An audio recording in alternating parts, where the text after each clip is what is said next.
Hello बच्चों, चलिए प्रश्न देखते हैं। निम्न कथनों में से कौन सा सही है? तो यहाँ पर चार कथन दिए गए हैं, बताना इसमें से कौन सा सही है।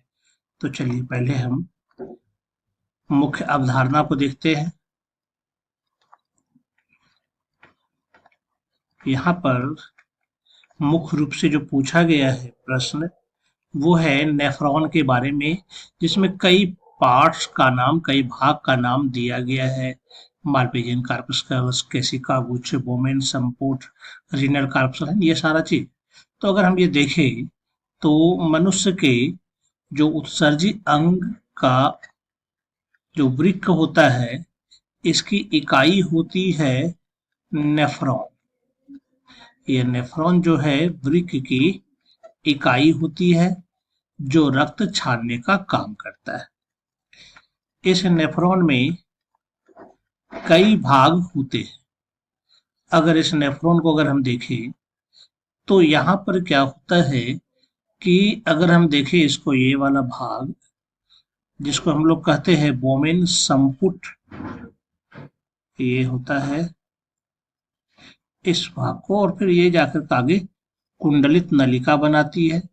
इसको हम लोग कहते हैं बोमेन्स संपुट। और इसके अलावा अगर अन्य भाग को देखिए जो यहाँ से संबंधित है, ये यहाँ पर एक धमनिका जाती है, उसकी शाखाएं। यहाँ पर ये एक जालीनुमा संरचना बनाती है, जो कि अपवाही और अपवाही धमनिका कहलाती है। ये रक्त आता है और रक्त छनता है।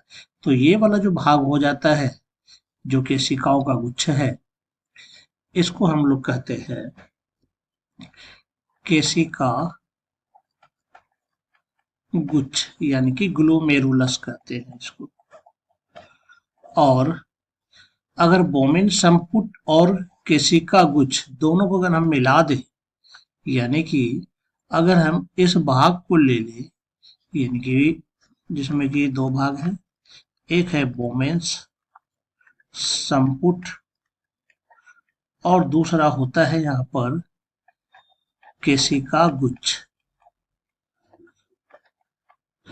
इस दोनों को अगर हम मिलाते हैं तो ये दोनों मिलके कहलाता है रीनल कार्पस्कल। तो ये हो जाता है, या फिर कहते हैं हम इसको मेलपीजियन कार्पस्कल। तो चलिए देखते हैं, इसके आधार पर हम इसका उत्तर निकालते हैं कि क्या सही हो सकता है। पहला जिसे कहता है मेलपीजियन कार्पस्कल और केशिका गुच्छ बोमेन संपुट का निर्माण करते हैं। यानी ये कहता है कि अगर हम केशिका गुच्छ और रीनल कार्पस्कल को मिला दे तो ये बोमेन संपुट बन जाएगा। तो ऐसा संभव नहीं, ये गलत है।